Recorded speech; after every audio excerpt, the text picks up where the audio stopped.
Before we begin, just a trigger warning. The following episode does include mentions of graphic physical violence.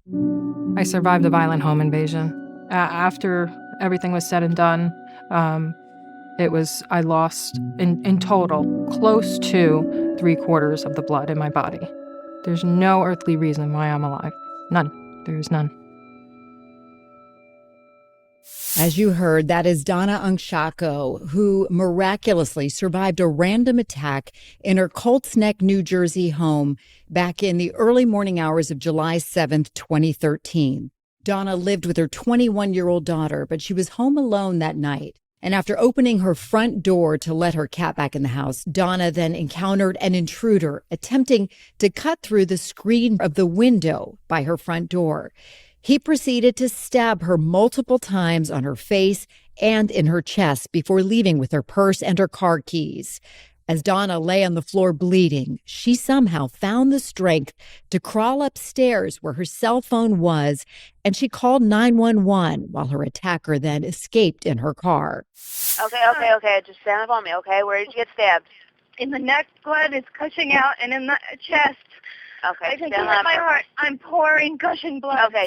Then, before briefly losing consciousness, she was able to describe her attacker in great detail.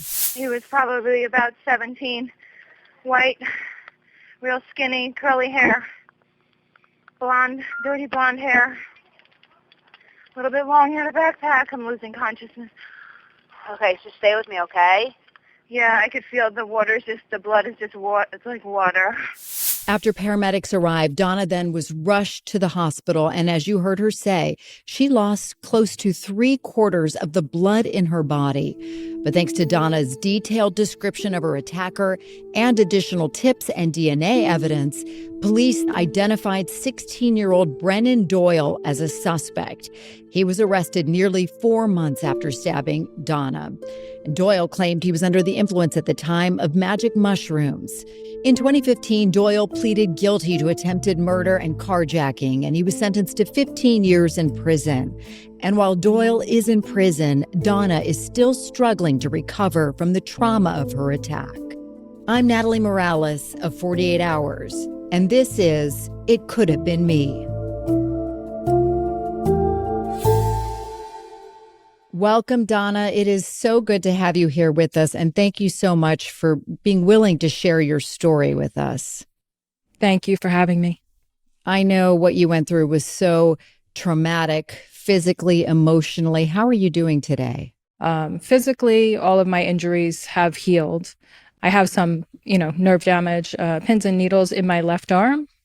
But other than that, physically, I'm okay. Psychologically, I'm still working on that.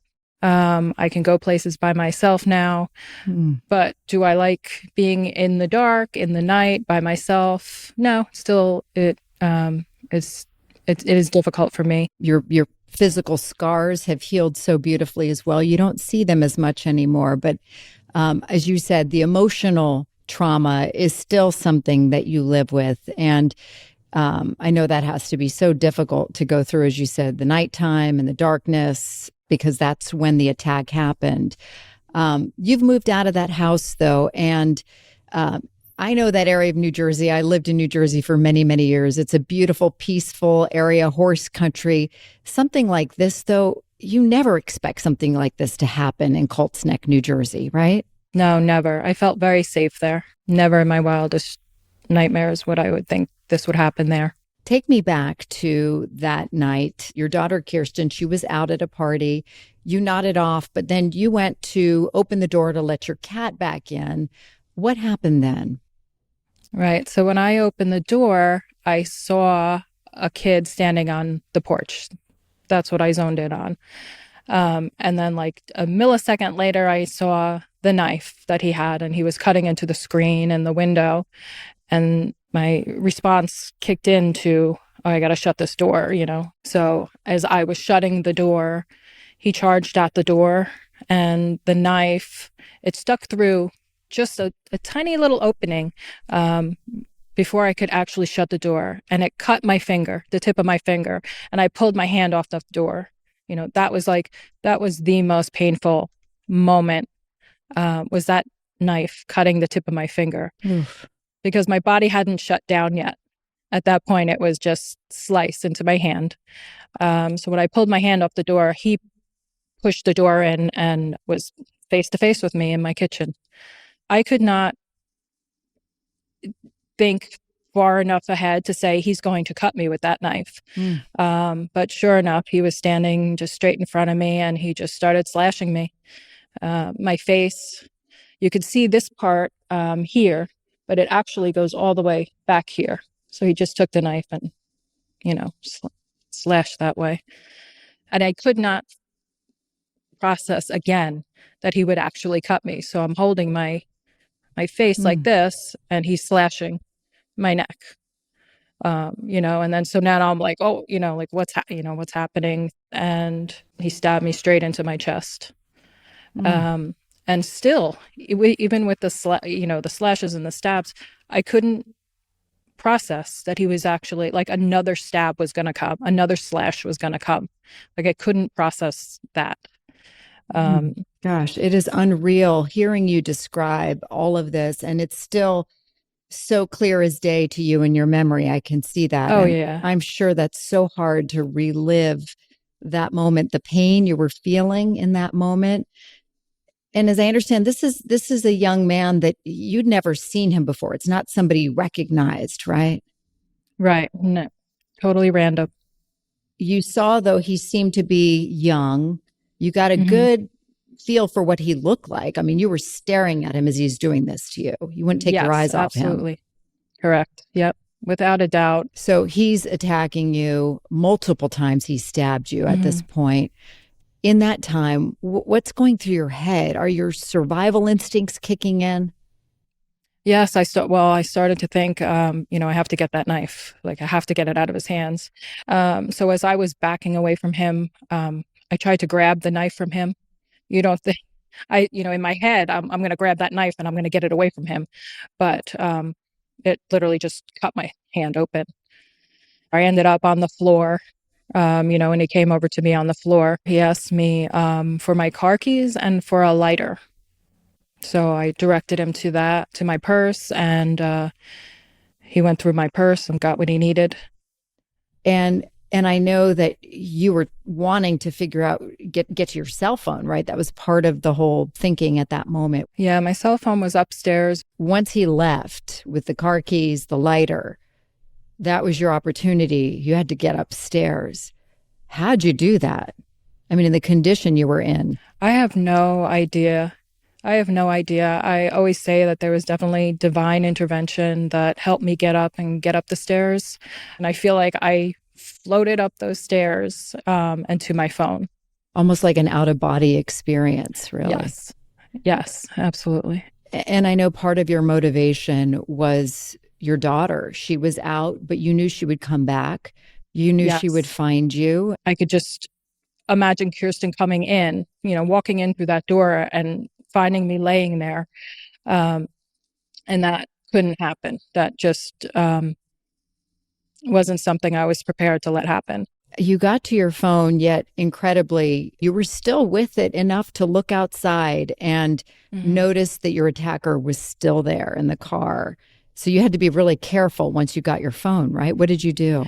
Yes, I picked up my phone and it was still on the attached to the cord, and I knew that if I unplugged the cord from it, it was going to light up, and he would see like that light in the dark, and I was so terrified that he was going to see that and he was going to come back in, and so I kind of just slunk down to the floor with it and tried to be as careful as I could. And it was hard just trying to swipe on the phone just to unlock it because I had so much blood on my hands. Finally, I just wiped it off on the side of the bed and was able to dial 911. Do you remember that call at all now? I remember feeling so panicked, just desperate and trying to get all of the right information out, all the right words out. After the criminal trial was done, I went back to the prosecutor's office and I asked him if I could hear my 911 call because I wanted to make sure, like, did I actually speak clearly? Did I actually give them all this information like they said I did? And that was really empowering for me to go back years later and hear that recording. You give me goosebumps, just imagining you hearing that for the first time after having gone through what you went through. You made it out of that house, incredible. And then you had to undergo 7 hours of surgery. When you're in the hospital, is it true that you were worried that your attacker might come back for you? Oh, yeah, without a doubt. In every scary movie that you see, or every, type of slasher movie like that, you see the killer comes back dressed as a doctor, dressed as a nurse, or they slip in and, as an orderly or something like that. But I kept telling him, like, is there a guard out, asking them, is there a guard outside my door? And they kept trying to assure me that it was a secure floor. I was under an alias. Nobody was getting on this floor into my room unless they knew my alias. Yeah, absolutely terrified. Your alias was Sarah Reese. Yeah, it was shocking, actually, to see that on my wristband. I know you described feeling like you almost lost your identity because the attack, it's like it took so much away from you. I completely do not identify with who I was pre-attack. I feel like there is not a stitch of me left from, before the attack. You're a different person now. Totally different person, and I'm still trying to figure out who that is. It's obviously a work in progress, but you're so strong, and you're such a survivor. I know your friend Sharon Sharp was really important to helping you go through your recovery. She described seeing you in the hospital those very first few days, and the stab wounds, and how much blood even was in your hair at that moment. And she talked about that. Let's take a listen here. Her beautiful long hair was just caked. I mean, caked. It was almost like a thing you could pick up in blood. And all she'd say was, I want my hair washed. I want my hair washed. Everybody could smell it. You couldn't not smell it. It was horrible. It was horrible. And I love that in that moment, your friends saw what you needed and they took action. They washed your hair. They tried to be strong for you when you needed that. The washing of the blood out of my hair, that for me was it was almost ceremonial. That was a lingering ick factor for me, was that smell of blood. I just couldn't shake it. Well, it was just 4 days later that you were able to leave the hospital. And I mean, I think you had something like 37 stitches, am I right? And 38 staples throughout your body. Yeah. I think they would have kept me there longer, but every day I was like, I'm ready to go. I have to leave. I did not feel safe there at all. And of course, you didn't feel safe going back to the house, so you didn't go back there. Where did you end up going? Yeah, so I ended up going back to my parents' house.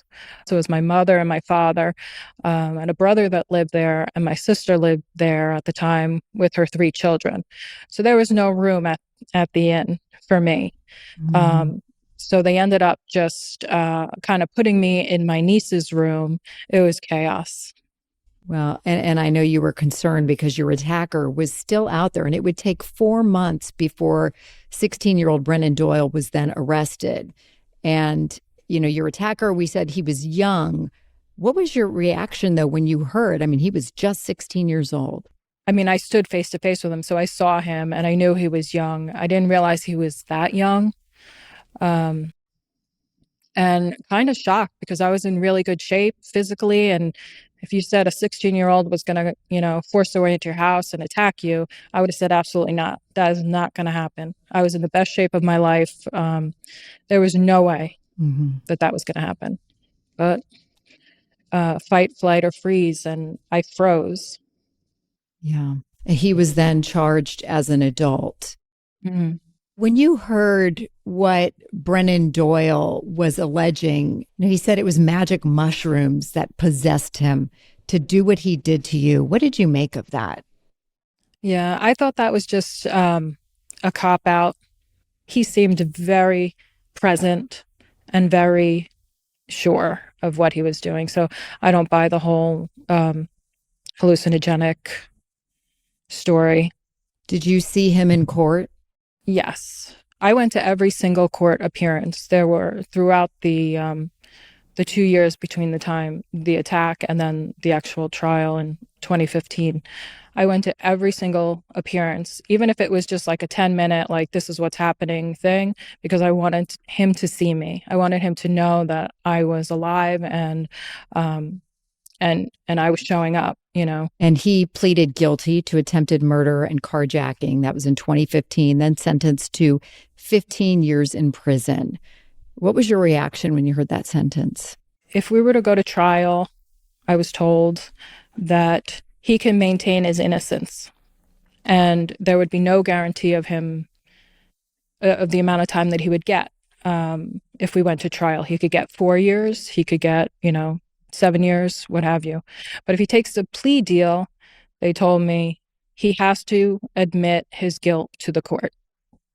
So when they said he's going to take a plea deal for 15 years, I wanted that as opposed to taking a chance that he could get 4 years and maintain his innocence. Mm-hmm. So there was a civil award after the criminal trial where I was awarded $5 million. I have not seen any money from that. He could be coming out soon, in a couple of years. Have you come to the terms with the fact that he might be released? I have not come to terms with that. I have to work on that. I feel like he's not going to come out and come after me, but, you never know. There's that little part of me that you're not going to convince that he doesn't want to hurt or harm me.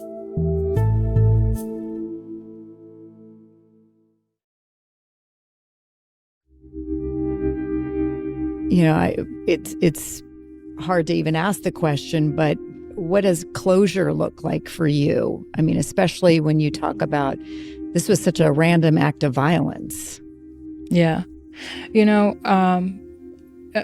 Hindsight is 2020. So looking back on how I came out of the hospital and everything was so chaotic and everybody was so traumatized, nobody knew what to do. Looking back now, had I been received into an environment that had created a safe environment for me, that is what I needed. Like, I needed that foundation. I still need it, the foundation of safety. I have to figure out, can I live in a standalone house by myself? Or do I have to always live in an apartment with other people around, or a condo, or, something with other people around, And I think what you're doing now is so remarkable because you're trying to help people understand what it means to be a victim of a random attack and the emotions, the post-traumatic stress that goes along with all of that when it comes to healing. Yeah. First of all, I didn't think, maybe the first couple of days when I was out of the hospital, I didn't think that I had post-traumatic stress. Like, I was just like, this was a violent, horrible thing. And I'm going to calm down and things will be okay. I followed the steps of like what I was supposed to do, follow doctor's orders and things like that. It wasn't until things started happening to me that it really set in, like the nightmares and the not sleeping, and I couldn't be around people, and the isolating and the emotions up and down. Like, I could be sitting here just like this, and all of a sudden I wouldn't be crying, but tears would be pouring out of me. I had all this trauma inside me, and it had to be released somehow, right? And Donna, what are you doing now to help, get through this? I mean, it seems like it's very emotionally traumatic still to this day. Yes. So I still am in therapy. I was on anti-anxiety medications. I was on medication, whatever the doctors thought that I should be on. I followed their protocol. I also started to do yoga and meditation and aromatherapy, anything calming, mind, body, soul type calming things. To help you heal, though, I know that you created a support group specifically focused on victims of random attacks. Why was that important to you? You know, nobody could put together that random act. Nobody could put together that I was alone in the night, in the dark, and barely escaped death. I knew I needed to talk to somebody else and hear their experience. I guess more for hope, right? I want to hear from somebody who got to the other side of this, who survived it and is doing well and is thriving and, you know, has all these ways of coping. So I just wanted, with the support group, I wanted to be able to be a safe place for somebody else to tell their story, you know, hold space for somebody else. I heard you saying that you have the same job and that you had before the attack, that they've been very supportive and helpful. Yes. Yeah. Thank you so much for pointing that out, because having my job to go back to and having a purpose to get up and get out of bed and go to work every day, that was so important. It's the one thing that has not changed since the attack. It's the one constant. And what do you want people to know about victims of random attacks? How do we talk to people who've gone through what you've gone through in a way that doesn't also, you know, become triggering? I think you really have to meet people where they are. And in hearing somebody talk about whatever they're experiencing or whatever they're going through, you don't have to fix it. You don't have to offer advice. Just listen, you know, just let them release that without judgment. I know before the attack, you competed in Tough Mudders, and you know, as you said, you were in the best shape of your life back then. I think, though, what got you through this is you're the toughest mother. I'm amazed, again, how you got up those stairs, you called 911, you gave that description, and it really all came from a place of love, knowing that you needed to protect your daughter. How are you and Kirsten doing today? Yeah, she's doing well. She's building a life of her own with her husband. There's still that, there's like a wedge there from the attack. I feel like there's always something in my everyday life that relates to the attack or something from the attack. And I feel like I don't want to put that on her, because that then causes her to think about it. And then, you know, so there's a wedge there where I kind of try to protect her from my stuff, and she kind of tries to protect me from any of her stuff. And it's not the healthiest thing, but we're going to get through it. I know you will. And I know it has to be so hard. I mean, you both have been through so much. So it's understandable how, you know, in trying to protect one another, you end up sometimes putting, you know, blocks in the way, in the path of allowing you to have, you know, a really open and honest conversation. But you'll get there. You'll get there, because the work you're doing is amazing, and sharing your story, helping others is helping you. And I can see that. So Donna, you're incredible. And it's such a privilege to get to know you.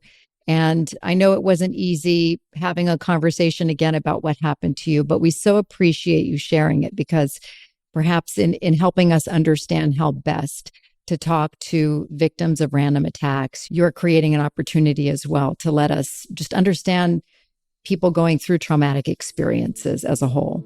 Thank you so much. We want to thank you for listening to It Could Have Been Me. I'm Natalie Morales. And you can always find your latest podcast in the 48 Hours podcast feed. It's free on the Odyssey app or wherever you get your podcasts.